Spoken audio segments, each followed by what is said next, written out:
it is in this notion of the philosophical and the spiritual that we find the idea of the eternal.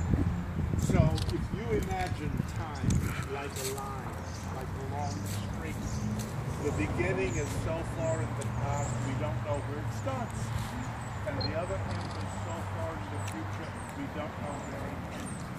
But we slide along that line, converting the future into the past through the present. And all we know of eternity is that moment of transition. Yet in that moment we conceive this largeness, this permanence, and that's the spiritual legacy that, as far as we know, is unique to the human family. So that idea is at the back of it. Now, many stories emphasize that we are the same materials as the earth.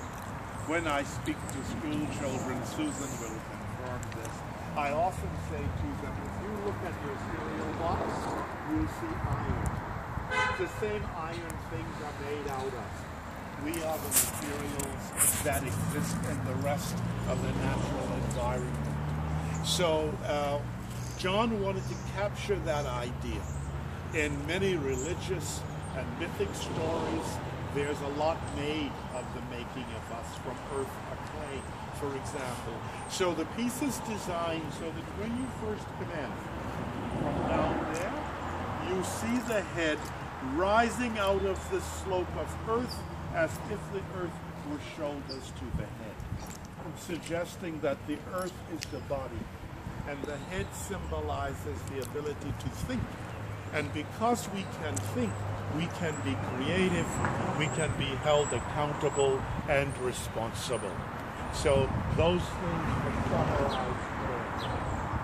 When John was a student at the School of the Museum of Fine Arts in the 40s, he graduated in 1944.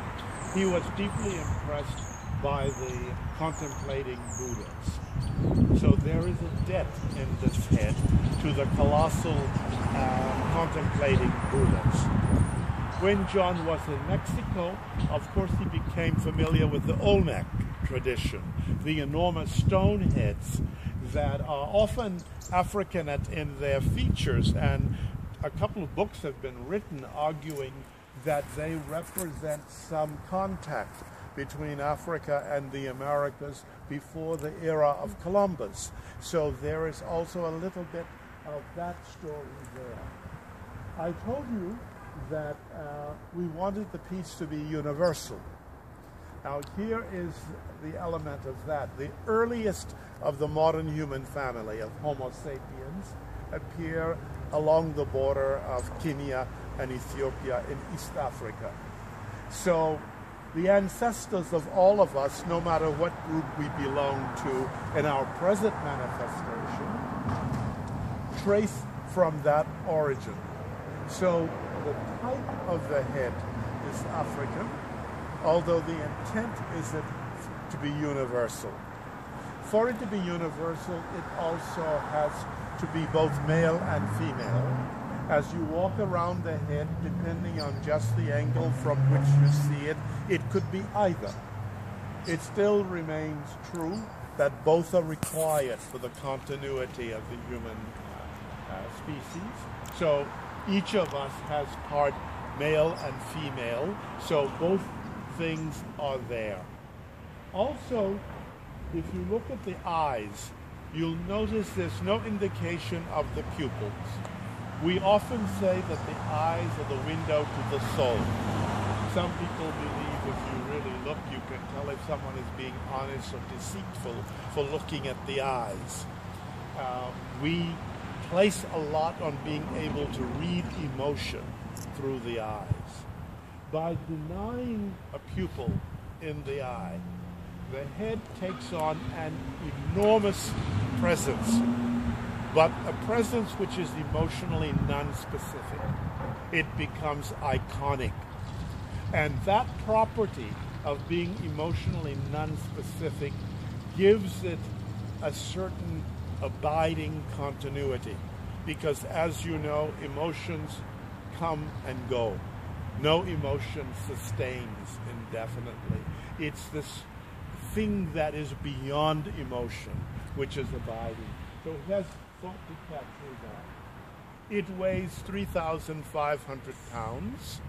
It's made of bronze, was cast at a foundry in Rhode Island, sits on a 4-foot cube of cement beneath the ground, and the artist wanted to remain dark as you see it. So every summer we polish it with black wax to preserve this dark look. Bronze out of doors normally turns green, and I'm sure you've seen lots of green sculptures, sort of a greenish tinge. That's what typically would happen with them. Since the piece has been here, it has had a wonderful emotional life of its own. Lots of people like to photograph it in the winter when the snow catches on the top like a white stocking cap. Lots of people like to photograph it in the rain when the very deep eye wells catch water and it seems to tear.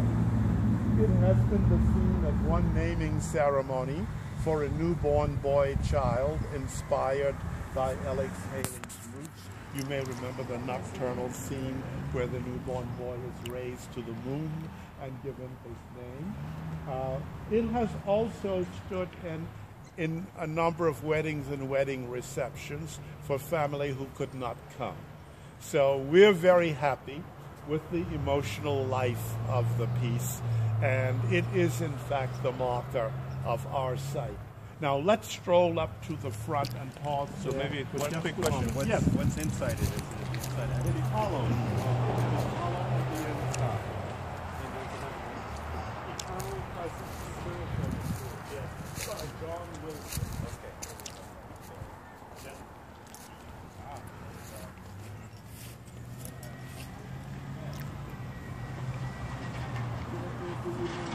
Okay. Yes. Yeah, Okay, Jackie. what do I do?